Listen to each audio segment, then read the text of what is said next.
Podemos armazenar coleções de itens utilizando vetores, também conhecidos como arranjos ou arrays. Em linguagem C, todos os elementos de um vetor devem ser do mesmo tipo. Então aqui temos um exemplo com o vetor de notas e todos os elementos desse vetor são do tipo inteiro. Vetores ocupam posições consecutivas na memória. A gente vai entender mais para frente no curso o que isso significa. Mas é importante saber que, se você declara um vetor de tamanho 10, todas as posições desse vetor vão estar consecutivas na memória. E mais importante, em linguagem C, vetores têm tamanho fixo, definidos durante a declaração de variáveis. Nesse nosso exemplo, temos um vetor de notas de tamanho 10. Não é possível mudar o tamanho de um vetor definido dessa forma. Então, a sintaxe para a declaração de um vetor é: primeiro você especifica o tipo do vetor. No nosso caso aqui, o tipo é inteiro. Depois você dá um nome para esse vetor. Esse nome segue as mesmas regras de criação de nomes de variáveis. Ele não pode ser igual ao nome de uma outra variável já existente e deve respeitar aquelas regras. Temos então, entre colchetes, a determinação do tamanho desse vetor. Esse tamanho pode ser um número inteiro, por exemplo, 10. O acesso a um vetor é feito através do seu índice. Podemos então acessar o primeiro elemento do vetor, acessando o nome do vetor, notas, abre e fecha colchetes, 0. Isso significa que a primeira posição de um vetor em C tem índice 0, e a última vai ter índice tamanho menos 1. Veja aqui esse exemplo. Notas de 0 recebe 8. Então, estamos atribuindo o valor de 8 à posição 0 do vetor notas, que é exatamente o que temos aqui. Importante, você deve usar apenas valores inteiros como índices de um vetor. Você não pode procurar a posição do vetor 1.1. Isso vai ser um erro de compilação. Você pode sim utilizar uma variável inteira, por exemplo, a variável i, que é a variável de controle do nosso for, para acessar as posições de um vetor. Nesse exemplo aqui, temos um vetor de notas declarado, de tamanho 10. Então, os valores válidos de posição para esse vetor vão de 0 até 9. Vejam, a variável i vai de 0 até 9, porque quando essa verificação é falsa, o comando pula para a linha seguinte do for. Então, esse for vai ser executado até i igual a 9, que é uma posição válida de notas. O vetor notas está recebendo 5 vezes i. Então, quando i é igual a 0, 5 vezes i é 0. Depois, quando i é igual a 1, 5, depois 10, e assim por diante. Então, esses são os elementos que vão ser guardados no nosso vetor. Uma boa prática de programação é utilizar constantes para declarar o tamanho máximo desse vetor. Vejam nesse exemplo aqui, temos o comando define, tamanho máximo, e esse tamanho máximo vai ser utilizado aqui em notas, para declarar o tamanho do vetor, e também para percorrer o tamanho do vetor. A vantagem de usar essa constante é que você garante que você está usando o mesmo valor para a declaração do vetor, como para percorrer o vetor, e se você quiser, de repente, mudar o tamanho máximo para 100, você precisa mudar só aqui nessa linha, que esse valor vai ser substituído tanto na declaração de notas durante a compilação, tanto na condição comando for. Vamos ver agora alguns exemplos de manipulação de vetor. Nesse caso aqui, temos declarado uma variável d, que é uma variável inteira, que está sendo representada por essa posição aqui na nossa memória do computador. Temos um vetor com 5 posições inteiras. Esse vetor está representado aqui, então as posições indo de 0 até 5 menos 1. E temos uma variável inteira f, que está representada aqui. Nesse exemplo, nós vamos atribuir alguns valores às variáveis e ao vetor e ver como isso funciona na memória do computador. Então, ao executar o comando notas3 recebe 10, estamos atribuindo à posição 3 do vetor, que é a quarta posição, o valor 10. Agora, veja o que acontece se a gente utilizar um índice fora do limite do vetor. Notas de 5 recebe 5. Se na memória ficou organizado dessa forma notas e depois f, nós vamos escrever numa posição que não é do vetor, é a posição de f. Essa é uma posição inválida. Se essa posição não pertencer ao seu programa, se ela pertencer ao programa, à execução de um outro processo no seu computador, você vai ter uma falha durante a execução. Agora, se essa posição, como no nosso exemplo, pertencer a uma variável, você vai estar alterando o valor da variável e isso pode estar gerando um erro muito difícil de ser detectado no seu programa. Da mesma forma, se nós utilizássemos nota de -1, iria alterar o valor de D. Então percebam, esse erro pode ser muito difícil de ser encontrado. Você deve tomar muito cuidado com os limites de indexação do seu vetor. O nome desse erro é segmentation fault, ou falha de segmentação.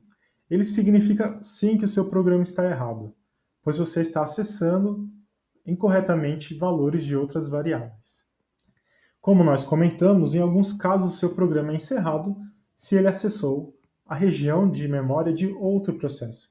Mas em outros casos, o seu programa continua executando, porque o que ele acessou é uma região da memória do seu próprio programa. E nesse caso vai ser difícil de rastrear o erro. E vai ser aquele tipo de erro que acontece em uma execução, em outra execução não acontece. Então você vai ficar se perguntando, mas por que hora acontece um erro, por que hora não acontece um erro? Meu algoritmo não deveria ser determinístico, sempre se comportar da mesma forma? Bom, quando você tem um erro de acesso à memória, vai depender da onde que o seu algoritmo reservou inicialmente o vetor e se nessa região está próxima de uma área proibida que pertence a outro processo. Se isso acontecer, o que você recebe de erro é a falha de segmentação. Podemos dizer que é bom quando acontece a falha de segmentação. O difícil é quando esses erros alteram a lógica do seu programa. Vamos ver agora como realizar leitura e escrita utilizando as funções de scanf e printf juntamente com vetores. Para fazer a impressão de uma posição i do vetor, basta utilizarmos a notação de colchetes, que acessa a posição i do nosso vetor. Então, se você colocar printf % dele, espera um valor inteiro, e esse valor inteiro vai ser dado pelo conteúdo que está na posição i do vetor notas. Já para fazer a leitura, nós precisamos usar o e-comercial. Vejam, temos aqui o e-comercial e a posição do nosso vetor. Nesse exemplo aqui, fazemos o scanf na posição 3 do vetor. Suponha que o usuário digitou 7 e apertou o Enter. Então, o 7 vai ser guardado diretamente na posição 3 do nosso vetor. Temos agora um exemplo para armazenar 100 notas, ou melhor, um valor n de notas, com o valor máximo de n sendo 100. Vamos ver como seria a implementação desse programa. Vou criar aqui um exemplo chamado vetor de notas.c. Vamos incluir a biblioteca padrão de entrada e saída, declarar a função principal, declarar a variável n, que será lida do teclado, utilizar a função scanf para ler o valor de n, e em seguida temos que ter o nosso vetor de notas. O vetor de notas vai ser do tipo inteiro. E qual o tamanho máximo desse vetor? Bom, vou colocar aqui tamanho máximo como sendo uma constante, assim como nós vimos. Então, define tamanho máximo igual a 100. O meu vetor vai ser alocado com o tamanho máximo, que é 100, mas eu só vou precisar ler as n notas. Observe, i começa de 0, porque o vetor começa na posição 0. Então, com isso, eu vou fazer scanf %d no endereço de notas de i. E para saber se a gente leu corretamente, vou fazer um for aqui que imprime as notas. Então, printf nota Nota 1 é igual a nota. Opa. Então, a nota I, vou colocar I mais 1 aqui para não ficar estranho, é igual à nota que foi digitada. Vamos compilar esse exemplo. Temos um erro. Vamos ver aqui, variável I não foi declarada. Esquecemos da variável de controle. Olha lá, vou declarar aqui antes do for. Outro erro, nota não existe. Será que você não quis dizer notas? É o que o compilador diz pra gente. É isso mesmo, notas. E agora, finalmente, nenhum erro. Vou digitar o valor de n igual a 5 e vou colocar as notas como sendo 1, 2, 3, 4 e 5. Vejam lá, a nota 1 foi igual a 1, a nota 2 igual a 2, 3, 4, 5. Ficou um pouquinho ruim de ver esse exemplo. Vou fazer outro. 3 notas. O primeiro aluno tirou 10, o segundo aluno tirou 8 e o terceiro tirou 4. Então a nota do primeiro foi 10, 8 e 4. Esses valores foram primeiro armazenados no vetor e depois impressos lendo o vetor. Será que o nosso programa está sempre correto? Vejam, no caso em que o usuário digita um valor de n que é maior do que o tamanho máximo do vetor, pode acontecer uma falha de segmentação, que foi o que acabamos de comentar. Então, para corrigir esse problema, o que nós devemos fazer é, após ler o valor de n, precisamos verificar aqui se n não é maior que 100. Se n for maior do que 100, você pode modificar o valor de n para 100 e avisar, olha, o valor foi alterado para 100. E aí seu programa continua.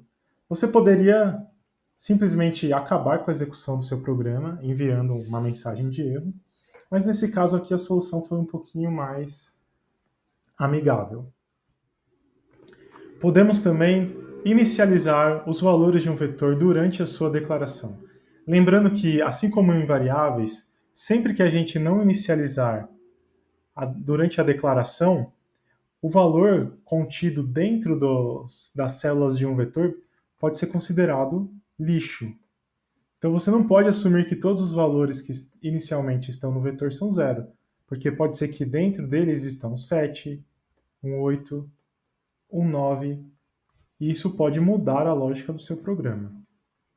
Para inicializarmos vetores, podemos declarar o vetor e, entre chaves, passar os valores desse vetor. Então vamos ver aqui esse exemplo com o vetor double de tamanho 4. Já estamos inicializando a posição 0 desse vetor com esse valor, a posição 1 com 3.4, a posição 2 com 4.5 e a posição 3 com 5.6. Quando a gente inicializa um vetor, podemos omitir o tamanho dele, porque nesse caso fica implícito que o tamanho desse vetor é o número de valores que foram inicializados. Então, o tamanho desse vetor aqui é igual a 6. O compilador automaticamente detecta isso para você, então você pode omitir o tamanho do vetor quando você declara e inicializa o vetor. Temos aqui um exemplo de inicialização de vetores. Nesse exemplo, nós usamos a notação que, primeiro, avisa a quantidade de elementos do vetor e, em segundo, deixa como automático, já que estamos inicializando o vetor.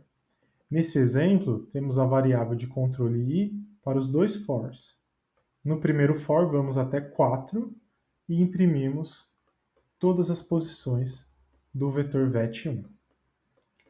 No segundo for, a variável de controle vai de 0 até 5, que corresponde à posição 0 aqui, 1, 2, 3, 4 e 5. Então é isso, pessoal. Dúvidas podem enviar no fórum no Moodle ou deixar no comentário do vídeo.